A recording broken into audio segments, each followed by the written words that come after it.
시청자 여러분 안녕하십니까? 7월 30일 금요일 JCM 모닝뉴스입니다. 부산과 울산, 경남 메가시티의 컨트롤타워 역할을 할 부울경 합동추진단이 설치됐습니다. 부산과 울산, 경남은 내년 특별지방자치단체 출범을 목표로 상생 협력해 나가기로 했습니다. 김영환 기자가 보도합니다. 부울경 특별지방자치단체 합동추진단이 문을 열었습니다. 사무실은 울산 전시 컨벤션 센터 내에 설치됐습니다. 행정안전부로부터 한시기구로 승인을 받았으며 3개 시도에서 25명이 파견됐습니다.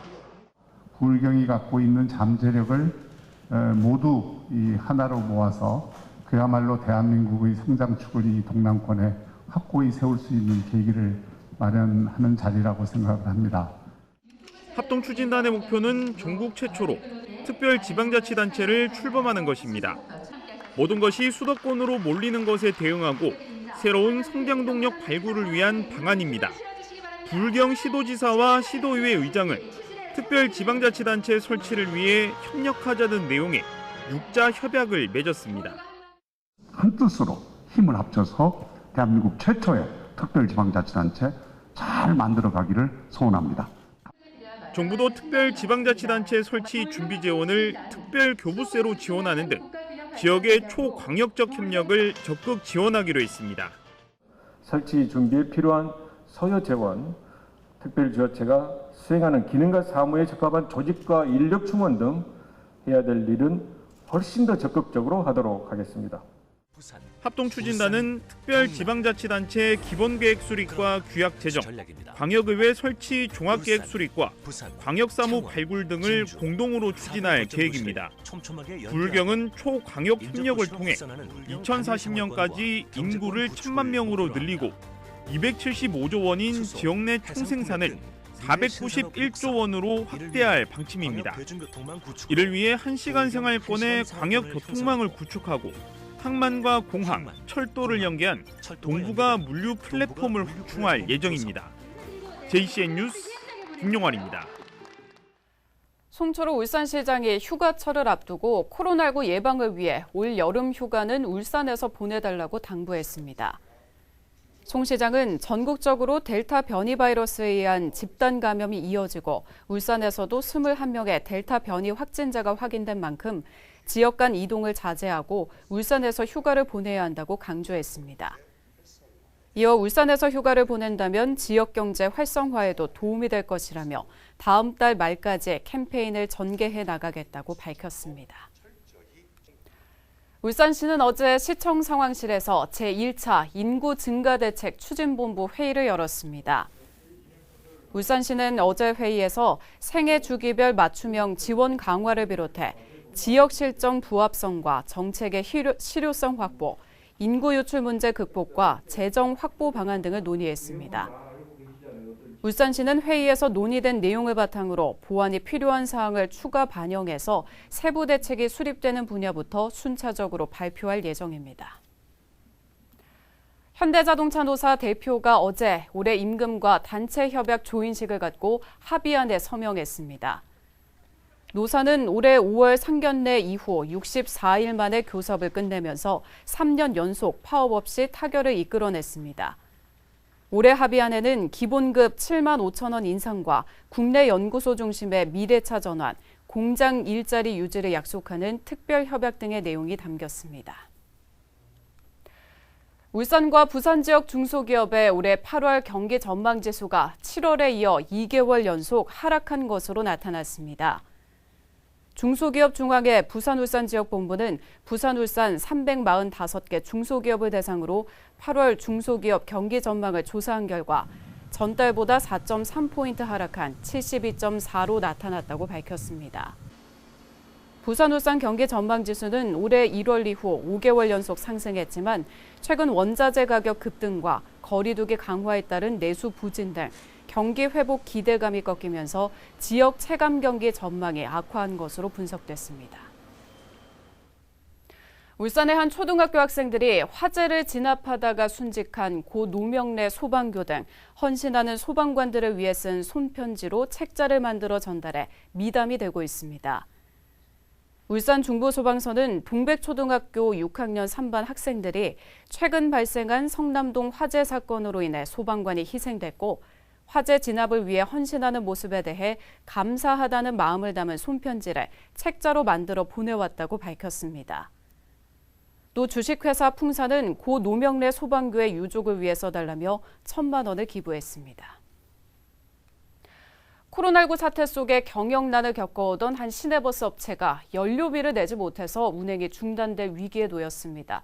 울산시가 대체버스를 투입한다는 입장이지만 일부 노선은 대체버스가 없어서 운행 차질이 불가피해 보입니다. 김동현 기자입니다.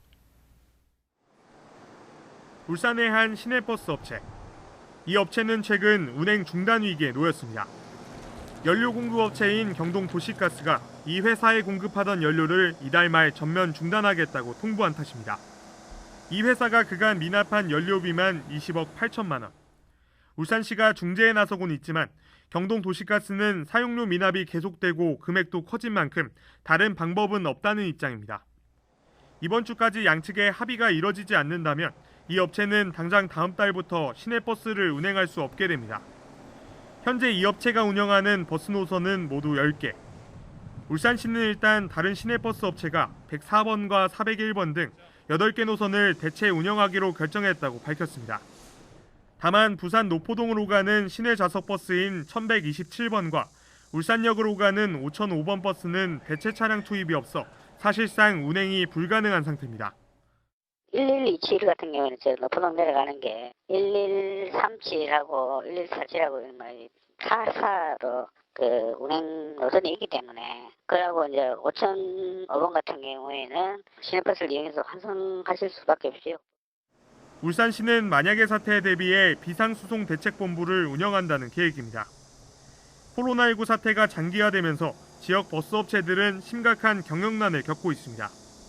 코로나 이전과 비교해서 승객이 절반 가까이 줄어든 여파입니다. 지역의 유일한 교통수단인 시내버스가 코로나19 사태 속에 존폐 위기를 맞고 있습니다. JCN 뉴스 김동렬입니다. 울산의 보수 시민단체들이 울주군의 2차 재난지원금을 직접 배부한 이선호 울주군수를 공직선거법 위반 혐의로 검찰에 고발했습니다. 이들은 재난지원금 자체는 문제가 되지 않지만 자치단체장이 재난지원금을 직접 배부하는 것은 선거법 위반에 해당한다며 비슷한 사례와 관련해 중앙선관위가 선거법 위반 소지가 있다고 한 유권 해석을 첨부해 울산지검에 고발장을 제출했습니다. 공직선거법 위반 혐의로 기소된 국민의힘 손세익 남구 의원이 의원직에서 물러나야 하는 형량으로 확정되면서 의원직을 상실했습니다. 대법원은 어제 손 의원의 항소를 기각하고 1, 2심과 같은 벌금 150만 원형을 확정했습니다. 손 전 의원은 지난 총선 때 선거운동을 할 수 없는 주민자치위원 신분으로 당내 국회의원 경선에 나온 특정 후보를 지지한 혐의로 기소됐는데 이번에 100만 원 이상의 형이 확정되면서 5년 이내 공직에 임용할 수 없다는 조항에 걸려 의원직을 상실하게 됐습니다. 남구 선관위는 대법원의 판결문을 받은 뒤 결정한다고 밝혔지만 손 전 의원의 임기가 1년이 남지 않아서 보궐선거는 하지 않을 가능성이 커 보입니다. 폐기물 처리업체 코엔텍이 소각시설 증설을 허가해주지 않은 울산시를 상대로 낸 소송과 관련해 대법원이 파기환송 결정을 내렸습니다. 재판부는 울산시가 환경오염 방지를 위해 코엔텍의 소각시설 증설을 거부한 것을 재량권 일탈이나 남용으로 본 원심 판단은 법리 등을 오해하고 필요한 심리를 다하지 않은 잘못이 있다며 사건을 부산고법으로 돌려보냈습니다. 앞서 코엔텍은 163톤 규모의 소각로 증설을 위한 산업단지 개발 계획 변경 신청을 했지만 울산시가 불허하자 소송을 제기했으며 1, 2심 모두 코엔텍의 손을 들어줬습니다. 가출 청소년과 지적장애인 등 여성 10여 명을 유인해 성폭행하고 조직적으로 성매매를 시킨 일당들에게 중형이 확정됐습니다.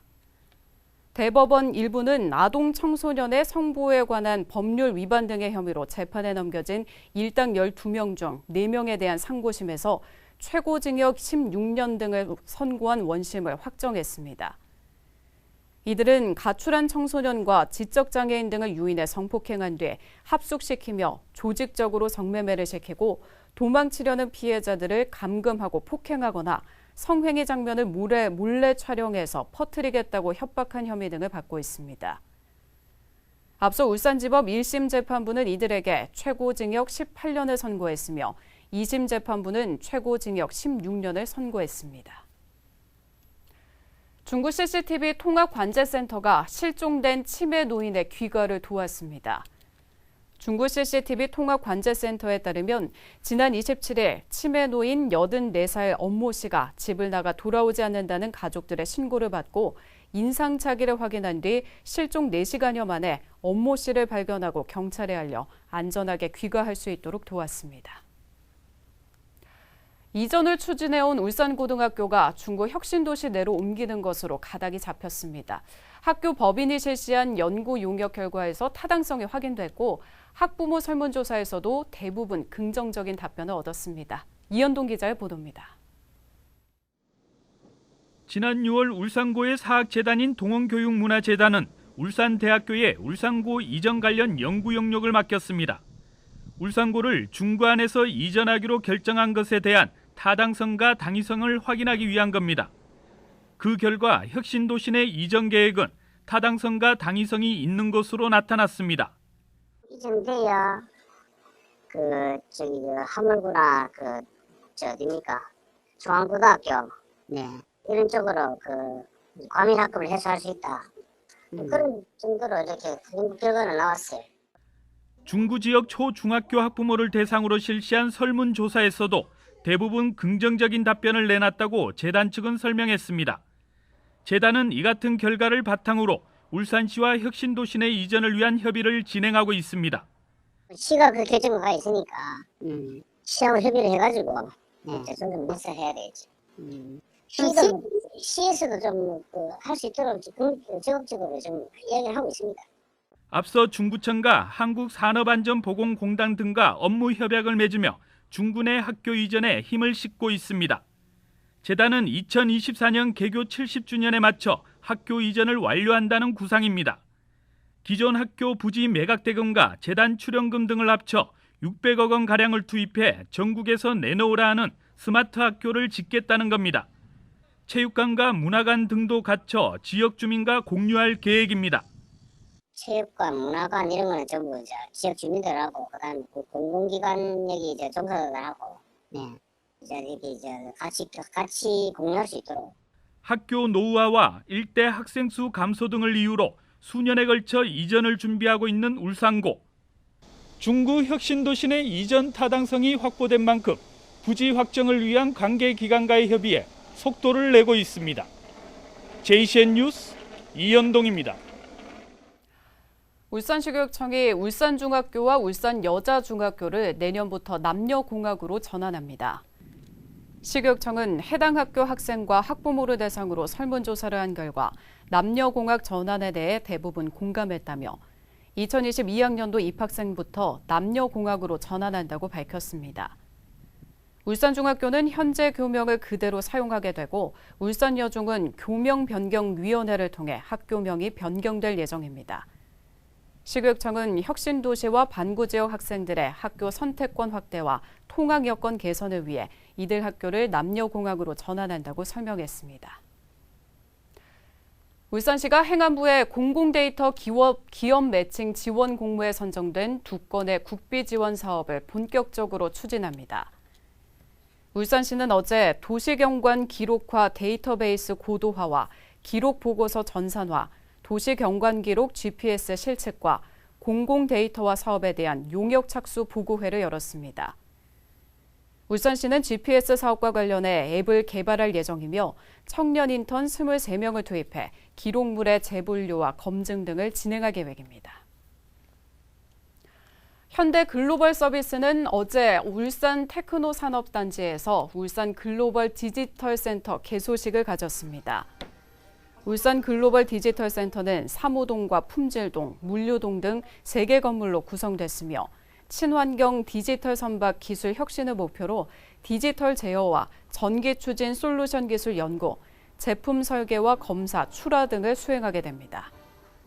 한영석 현대중공업 사장은 글로벌 디지털 센터를 중심으로 현대중공업 그룹과 울산시가 서로 협력해서 미래 조선 사업을 이끌어가기를 기대한다고 말했습니다. 올 하반기 울산 지역 경찰 공무원 공채 시험 원서 접수 결과 높은 경쟁률을 보였습니다. 남자의 경우 14명 모집에 463명이 지원해 32.9대 1의 경쟁률을 보였으며 여자는 5명 모집에 279명이 지원해서 45.4대 1의 경쟁률을 보였습니다. 한편 전국 전체 순경 공채에는 2,128명 선발해 43,276명이 몰렸으며 필기와 체력 검사, 면접 심사 등을 거쳐 최종 합격자는 12월 17일에 발표됩니다. JCM 모닝뉴스를 마칩니다. 함께해 주신 여러분 고맙습니다.